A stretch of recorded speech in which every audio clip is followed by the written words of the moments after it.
Colleague Brian George Otieno, who is at Mtindwa, looking at small businesses and how they were managed. They managed to finance them. Brian George, over to you. No, we are from a dress and jacket shop. And they say you are never fully dressed unless you have some good pair of shoes to accompany that outlook. And of course, these shoes here will set you back 2,000 shillings. But before the shoe gets to the consumer, how did it get to the supplier, first of all? We're going to talk to Ibrahim on his process of financing his business and how microfinances have become very instrumental in his business. Ibrahim, karibu sana. Asante. Hebu tuambie biashara ulianza lini?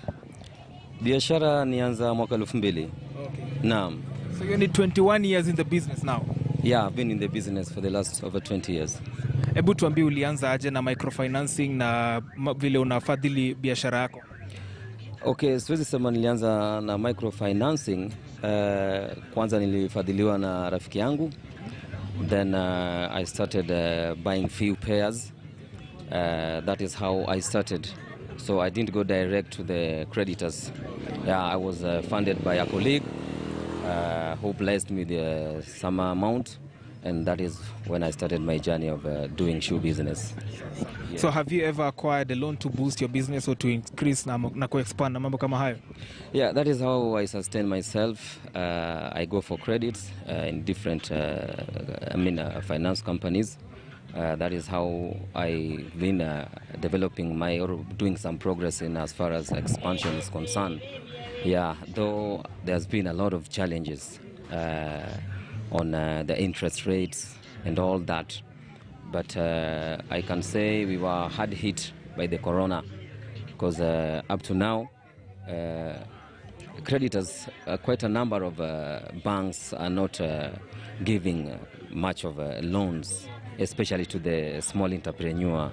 So that is a challenge that we are facing now.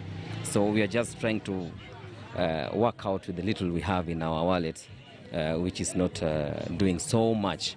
But alhamdulillah, we are grateful for what we are getting at the moment. Yes. Kama wewe ukiomba mkopo ili ukuje ufadhili biashara, unapata na asilimia gani katika ile interest rate ukichukua mkopo? Okay, recently kidogo I just abandoned dealing with the banks direct. I'm dealing with the M-Shares, the KCBs, and their rates are trading at 10 to 15%. Yeah, so that is how I'm working out now. Because at the moment, I've had difficulties dealing with the banks due to the corona issue, because I had drained all my savings there. So it is a bit challenge facing them. And they're also getting a challenge in issuing the loans because of the fear of the return or refunds. Yes, so I'm trading online with the KCBs and the M-Shares. Yeah. All right. Which again, we are still defaulting. Yeah, but we are trying to pay back because we know finally it will get back to us. So we have to make end-to-end meet. Yes. All right, thank you so much. We have been speaking to Ibrahim, who is a shoe vendor right here at Mtindwa Market, and he still says and reiterates the same problems that every other SME investor talks about, which are the challenges in terms of interest rates. And so I want to hand over this conversation back to you in studio, Noah, as you continue to explore and possible solutions that could be drafted to solve the issue about interest rates in micro-lending and microfinancing generally in the country. Over to you in studio. Thank you very much, Brian George Otieno, for that update. Peter Mashari, as we close up, because we don't have much time, the gentleman has just spoken about, utilizing mobile applications and also, going online for funding for the business. Is this a competition, and how is this impacting the micro-lenders? Thank you, Noah. My advice to the gentleman is he needs to visit us. Our interest rates are not more than 4%. You can see, you've heard by yourself that the digital lenders are charging double digits, 15% and above. That's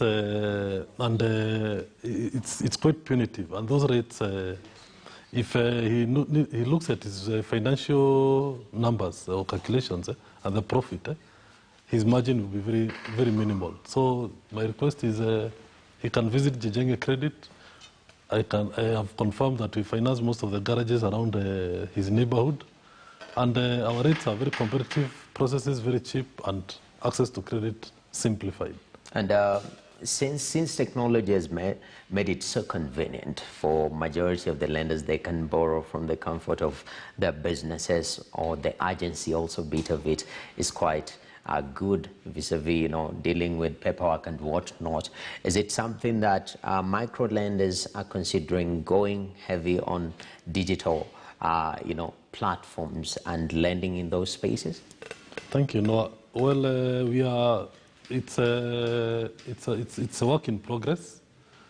I'd like to thank the government, first of all, because of enacting the Movable Property Securities Act, which has enabled us to open up lending to those small and micro business people.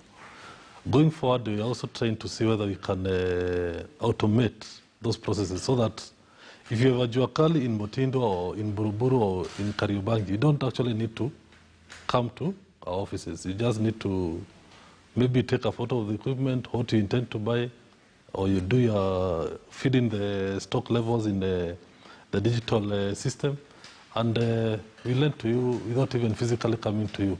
But it's as I've just told you, it's work in progress. It needs a lot of software development, but once it's ready, we'll definitely advertise. Definitely. And as we close up, our projections into the year 2021, we've seen Treasury coming out and saying the economy will, grow at 0.6%, and that is very low. As a micro lender, what year do you foresee? Thank you. We are quite optimistic about the economy.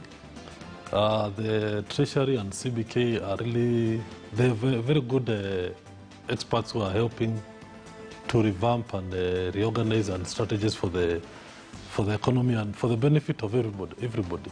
So going forward, the rate of growth of the economy might move from 6% to maybe 10%.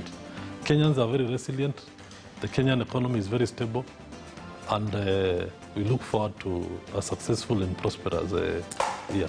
All right. Thank you very much, Peter Macharia, CEO, Jijenge Credit. And with that said and done, I know consultation fees I'll be charging in regards to if you want to learn how to fry fish properly. But thank you very much for watching Business Today. It's been a pleasure. Do have yourself a good afternoon or evening. Up next, we have Bill KTN.